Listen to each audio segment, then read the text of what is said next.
Et si tout ce que nous avions cru sur Judas Iscariote n'était qu'un mensonge soigneusement perpétué? Et si le traître le plus haï de l'histoire chrétienne était en réalité le seul disciple à avoir véritablement compris le message du Christ? Voici une question qui dérange, une pensée que peu osent explorer, mais que le philosophe Baruch Spinoza, esprit rebelle du 7e siècle, a effleuré du bout de sa sagesse. Imaginez un instant, et si Judas n'avait pas trahi Jésus, mais l'avait révélé? Et si son baiser n'était pas celui de la trahison, mais celui de la libération?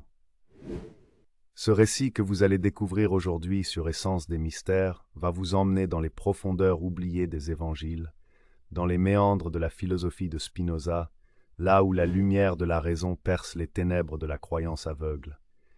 Vous n'entendrez plus jamais le nom de Judas de la même manière. Alors prenez une grande inspiration, car ce que vous vous apprêtez à entendre pourrait bien ébranler vos certitudes les plus anciennes. Si vous êtes passionné par les vérités cachées, les figures mal comprises et les mystères spirituels que l'histoire a voulu enterrer, abonnez-vous à Essence des mystères et cliquez sur le like pour que cette vérité refasse surface. Car parfois, seul l'esprit curieux peut rouvrir les portes que la foi a voulu sceller. Et maintenant, plongeons ensemble dans le récit interdit, la trahison de Judas, selon Spinoza, et s'il était le seul à avoir compris. Depuis 2000 ans, un seul nom suffit à faire frémir les croyants, à éveiller la colère silencieuse des fidèles, à évoquer la plus infâme des trahisons. Ce nom, c'est celui de Judas Iscariote. Associé à la trahison du Fils de Dieu, son simple énoncé semble souiller les lèvres. Et pourtant, dans les coulisses du temps, un murmure s'est élevé, un murmure rare, presque inaudible, celui de Baruch Spinoza, philosophe banni, hérétique déclaré, esprit libre dans un monde encore ligoté par la peur de penser. Ce que Spinoza nous a laissé n'est pas une défense de Judas, mais un miroir tendu à l'humanité. Et si nous avions tous jugé trop vite? Et si, dans cette trahison apparente, se cachait la plus haute fidélité à un dessein plus grand que nous? Cette première partie vous emmène aux origines du récit, là où Judas, encore inconnu, marche aux côtés du Nazaréen, dans l'ombre d'un plan divin qu'aucun des apôtres, peut-être, ne comprenait vraiment. On l'imagine souvent sombre, isolé, les traits tirés par la culpabilité ou la duplicité. Mais les évangiles ne nous donnent que peu de matière à ce portrait caricatural. Judas est mentionné comme l'un des 12, au même titre que Pierre ou Jean. Il suivait Jésus, entendait ses paraboles, assistait à ses miracles, partageait ses repas, portait sans doute les mêmes sandales poussiéreuses que les autres. Il n'était pas marginal, du moins pas encore. Et c'est précisément ce silence des textes, cette absence de profondeur narrative, qui va ouvrir une faille dans laquelle Spinoza va s'engouffrer plusieurs siècles plus tard. Mais pour comprendre cette faille, revenons à ce que l'histoire a volontairement laissé flou. Au IIe siècle, les premiers écrits chrétiens sont déjà fixés dans une opposition radicale. Lumière contre ténèbres, Christ contre traître, vérité contre mensonge. La construction d'un ennemi intérieur, Judas, devient essentielle pour renforcer le rôle messianique de Jésus. Judas devient le nécessaire levier dramatique qui donne tout son sens au sacrifice. Il fallait qu'un des siens le livre. Mais pourquoi Judas, et pourquoi de cette manière? Spinoza, dans son esprit critique et rationaliste, s'interrogera: si tout est sous le regard de Dieu, et si la passion du Christ était inévitable pour le salut du monde, alors Judas ne fut-il pas un rouage providentiel? Et si tel est le cas, peut-on vraiment parler de trahison? Baruch Spinoza, fils d'un marchand juif portugais installé à Amsterdam, fut excommunié de la communauté juive à l'âge de 23 ans pour des idées jugées dangereuses. Selon lui, Dieu n'était pas une entité extérieure, mais la nature elle-même, une substance infinie, rationnelle, sans volonté arbitraire. Dans son chef-d'œuvre L'éthique, Spinoza rejette l'idée d'un libre arbitre absolu. L'homme agit selon la nécessité de sa nature, sous l'effet de causes multiples, souvent ignorées. C'est ici que le nom de Judas réapparaît, non pas dans l'œuvre principale de Spinoza, mais dans ses traités politiques et théologiques, où il aborde la lecture des textes sacrés avec une rigueur critique inédite pour l'époque. Pour lui, la Bible doit être lue comme un document historique, soumis à la raison, aux lois de la nature et du temps. Et Judas, dans cette lecture spinoziste, ne serait plus un démon incarné, mais un homme pris dans un engrenage qu'il ne comprend pas totalement, mais qu'il sert malgré lui ou avec lucidité. Et si Judas avait compris ce que les autres n'ont pas vu, si, au lieu de vouloir trahir, il avait accepté un rôle que Jésus lui-même lui avait demandé de remplir. Certains textes apocryphes, comme l'évangile de Judas découvert en 1968 en Égypte, vont dans ce sens troublant. Jésus aurait choisi Judas pour accomplir ce geste nécessaire, afin que la prophétie s'accomplisse. Dans ce texte, Jésus s'adresse à Judas non pas comme à un ennemi, mais comme à l'unique apôtre digne de recevoir la révélation ultime. Tu surpasseras tous les autres, car tu sacrifieras l'homme qui me sert d'enveloppe. Spinoza n'a jamais cité cet évangile. Il était inconnu à son époque. Mais sa pensée rejoint cette idée. La vérité n'est pas là où l'Église la désigne, mais dans les zones grises de l'existence, là où les catégories de bien et de mal se dissolvent. Imaginez Judas, seul, la nuit, après le dernier repas. Il sait ce qu'il va faire. Il sait que les autres ne comprendront pas. Mais il y a dans ses yeux non pas la flamme de la traîtrise, mais celle de la résolution. Il se peut qu'il ait cru jusqu'au bout que livrer Jésus aux autorités provoquerait une rébellion spirituelle, un éclat divin, une transformation radicale. Ou peut-être savait-il que la mort de Jésus était inévitable, et qu'il fallait quelqu'un pour déclencher l'inéluctable. Et s'il n'avait pas trahi Jésus, mais l'avait offert au monde, Spinoza, en philosophe du déterminisme divin, aurait vu dans cet acte non un péché, mais une nécessité logique inscrite dans la chaîne des causes naturelles. Judas devient alors l'acteur paradoxal de la rédemption. En fin de compte, Judas incarne un dilemme universel, celui de celui qui agit contre le consensus, dans une solitude absolue, pour une cause qu'il croit supérieure. L'homme qui accepte l'opprobre pour que la lumière surgisse. Spinoza aussi fut banni, rejeté, accusé d'hérésie. Peut-être voyait-il en Judas une figure familière, un homme incompris, jugé par une foule qui préfère le confort d'une vérité toute faite à l'inconfort d'un questionnement profond. Il y a des vérités qui ne crient pas, des vérités qu'on étouffe avant qu'elles ne prennent feu. Dans les couloirs sombres de l'histoire, des rouleaux anciens, des traités oubliés et des lettres brûlées ont tenté de parler.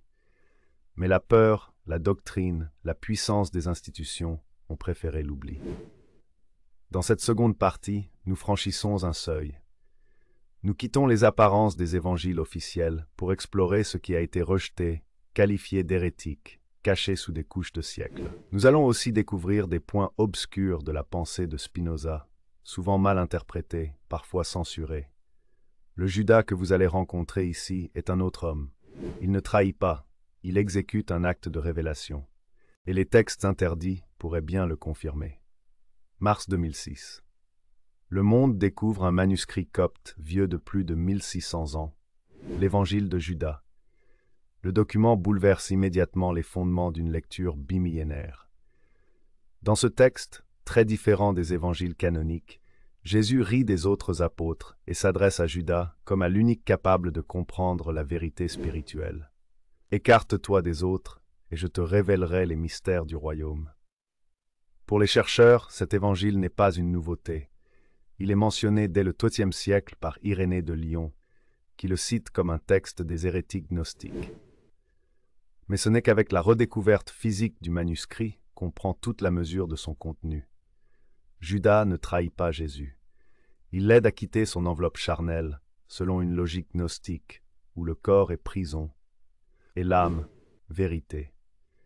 La pensée de Spinoza, bien qu'antérieure à cette découverte, entre étrangement en résonance avec elle. Bien que Spinoza n'ait jamais mentionné les gnostiques dans ses écrits, certains de ses concepts, notamment sa vision panthéiste de Dieu, sont étrangement proches des écoles de pensée considérées comme hérétiques par les premiers conciles. Pour Spinoza, Dieu n'est pas un être séparé du monde, mais la totalité de la réalité, qu'il appelle de sive natura. L'homme libre est celui qui comprend la nécessité des choses, et non celui qui se débat dans l'illusion de la volonté arbitraire. La Bible, selon lui, n'est pas la parole de Dieu au sens absolu, mais un livre humain, conditionné par son époque et ses auteurs.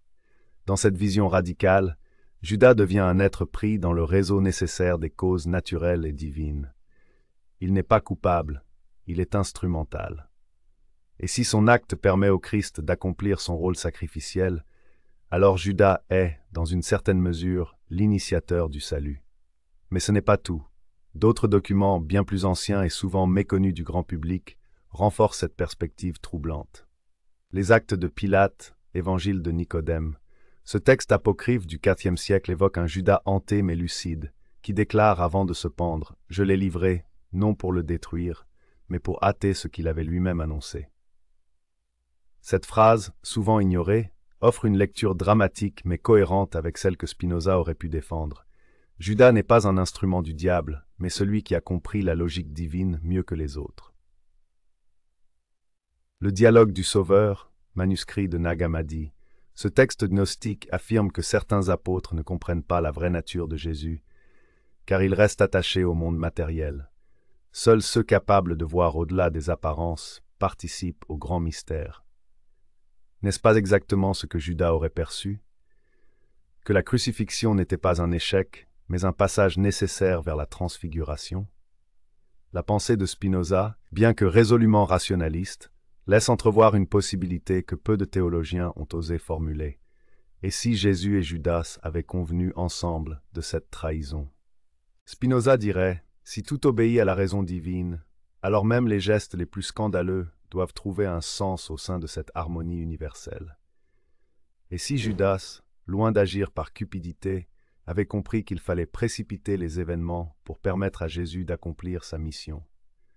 Que sans cet acte, le monde n'aurait jamais connu le sacrifice rédempteur.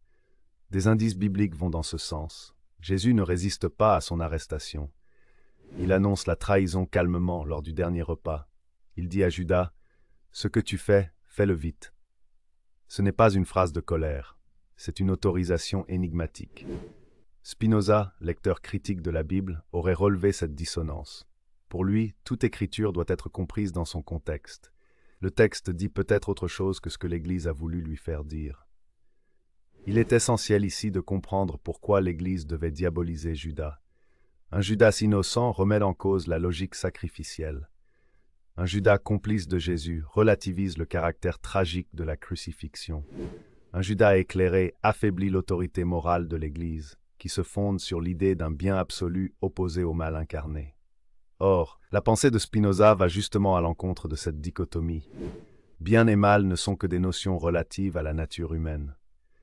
Dans cette perspective, Judas n'est ni bon ni mauvais, il est nécessaire. Et c'est précisément ce que l'institution ne pouvait accepter. Car reconnaître cette nécessité, c'était admettre que la foi pouvait être subversive, que la pensée pouvait libérer des dogmes. Les évangiles nous livrent deux versions contradictoires de la fin de Judas. Matthieu dit qu'il s'est pendu, Actes des Apôtres dit qu'il est tombé, son ventre éclaté. Pourquoi ces deux versions? Pourquoi ce besoin d'un châtiment aussi graphique? Pourquoi une double mort? Certains spécialistes y voient une volonté de l'Église primitive d'insister sur le caractère abject de Judas, d'en faire une figure damnée, comme pour s'assurer que jamais l'idée de réhabilitation ne puisse naître. Mais Spinoza, en homme du doute, aurait demandé « Et si cette mort n'était pas une malédiction, mais une libération ?» Si Judas s'est donné la mort, ce n'est peut-être pas par remords, mais par fidélité à un plan dont il ne devait pas être témoin jusqu'au bout. Peut-être s'agissait-il d'un ultime acte de silence, disparaître pour que la lumière se révèle pleinement. Commençons par un paradoxe fondamental. Si Jésus est venu mourir pour sauver l'humanité, alors sa mort n'est pas un accident tragique, elle est la clé du salut. Et si cette mort était inévitable, si elle était inscrite dans le plan divin, alors Judas, en la rendant possible, est un agent de cette rédemption. Dès lors, deux scénarios sont possibles. Judas a agi en connaissance de cause et devient donc l'apôtre le plus fidèle au dessein divin. Judas a été utilisé par Dieu, sans le savoir, pour accomplir un rôle essentiel, auquel cas il n'est ni traître ni coupable, mais instrument du salut. Dans les deux cas, la condamnation morale de Judas ne tient plus. Et c'est ici que Spinoza, sans jamais l'écrire frontalement, amorce une révolution, et si la notion même de péché était une illusion. Pour Spinoza, il n'y a pas de bien ou de mal absolu. Il écrit dans l'Éthique, « Le bien et le mal ne sont que des affections de joie ou de tristesse que nous concevons comme provenant d'une cause extérieure. Autrement dit, le mal n'existe pas en soi. Il est une perception humaine, relative à notre compréhension limitée. Ainsi, dans une perspective spinoziste, le péché de Judas n'existe pas. Ce qu'il a fait, livrer Jésus, ne peut être qualifié de mal en soi, puisqu'il résulte de l'ordre nécessaire des choses. Il a agi comme toute créature agit dans la nature, selon sa propre logique, sa compréhension, ses affects. Et si le Christ est mort pour accomplir une vérité transcendante, celui qui l'a aidé à y parvenir est plus proche du mystère que ceux qui l'ont fui. Un point central de la critique de Spinoza envers la religion: Dieu ne change pas d'avis. Dieu agit selon la nécessité de sa nature, et non selon un libre arbitre. Cela signifie que Dieu ne décide pas un jour de punir, un jour de sauver, un jour de condamner Judas et l'autre de glorifier Pierre. Toute chose procède de sa nature infinie et obéit à une logique que la raison humaine peine à saisir. Dans cette optique, Judas est un élément nécessaire de l'ordre divin. Et donc, affirmer que Judas a péché, c'est nier la cohérence du plan divin. Voici la question vertigineuse que soulève notre récit. Et si Judas avait perçu plus tôt que les autres que le royaume de Dieu n'était pas de ce monde? Dans l'évangile de Judas, le Christ dit aux autres apôtres qu'ils prêchent un faux message, fondé sur les sacrifices, les lois anciennes et le pouvoir. Judas, lui, comprend que le royaume ne viendra pas dans la chair, ni dans les temples, mais dans la transcendance pure. Cette idée rejoint étrangement la pensée de Spinoza, pour qui la vraie religion n'est pas faite de rituels, mais de compréhension de la nature divine à travers la raison. Et si Judas avait compris cela? Si son geste de trahison n'était pas politique, mais métaphysique, un acte de détachement absolu qui accepte la douleur pour permettre à l'esprit de s'élever. Là est l'aspect le plus explosif de cette réflexion. Si Judas n'est pas un traître, alors l'Église s'est construite sur un malentendu. Depuis 2000 ans, le christianisme s'est défini en opposition à Judas. Il représente ce qu'il ne faut pas être, ce que l'on doit rejeter, haïr, fuir. Il est l'archétype de l'apostat, de l'homme qui détruit ce qu'il aime. Mais si l'on suit Spinoza, ou tout simplement la logique interne des évangiles apocryphes, alors Judas devient un élément indispensable du salut. Sans lui, pas de croix. Sans croix, pas de résurrection. Sans résurrection, pas de foi chrétienne. Et donc, l'Église doit tout à celui qu'elle a damné. Un paradoxe insoutenable pour les autorités. C'est pourquoi il fallait faire taire cette voix. C'est pourquoi les textes ont été brûlés. C'est pourquoi Spinoza a été excommunié, banni, calomnié. Regardez les parcours. Spinoza, philosophe, rejeté par les siens pour avoir osé remettre en question la vision traditionnelle de Dieu. Judas, disciple, rejeté par l'histoire pour avoir agi selon une logique que personne ne comprenait. Les deux ont porté le poids d'une vérité trop lourde. Les deux ont été accusés de détruire ce qu'ils voulaient, peut-être. Les deux ont été seuls face à l'incompréhension du monde, et tous deux nous forcent à poser cette question: jusqu'où sommes-nous prêts à aller pour comprendre? Alors que reste-t-il? Si Judas n'est pas le traître, si Spinoza n'est pas l'ennemi de Dieu, si les évangiles ne disent pas tout, où se tient désormais la vérité? Peut-être là, dans ce vide soudain, se trouve l'espace pour une foi neuve, une foi sans peur, une foi sans idole, une foi qui ose regarder dans l'ombre, une foi qui ne condamne pas ce qu'elle ne comprend pas, mais cherche inlassablement, humblement, patiemment, une foi que Judas aurait peut-être comprise, une foi que Spinoza aurait peut-être acceptée. Judas Iscariote, le nom le plus honni du christianisme, et pourtant, peut-être l'élément clé du salut, Baruch Spinoza, le philosophe banni, le penseur libre. Et pourtant, peut-être le seul à avoir tendu l'oreille à cette vérité étouffée. Dans un monde saturé de certitudes, ces deux figures nous rappellent que penser est un acte courageux et que comprendre est parfois un chemin douloureux. Ce récit n'est pas un blasphème. Il est une invitation à réexaminer ce que l'on croit savoir, à sortir des sentiers battus de la foi aveugle pour emprunter ceux, plus escarpés, de la lucidité. Merci d'avoir suivi ce récit jusqu'au bout. Si vous êtes resté, c'est que vous avez l'âme curieuse et le cœur ouvert. Et pour cela, je vous remercie profondément. Abonnez-vous à la chaîne Essence des Mystères pour découvrir d'autres vérités oubliées, d'autres visages effacés de l'histoire, d'autres secrets que les siècles ont tenté de faire taire. Likez cette vidéo si elle a éveillé quelque chose en vous et partagez-la à ceux qui osent encore poser des questions. Parce qu'ici, sur Essence des Mystères, nous ne cherchons pas des réponses toutes faites. Nous cherchons la vérité qui dérange.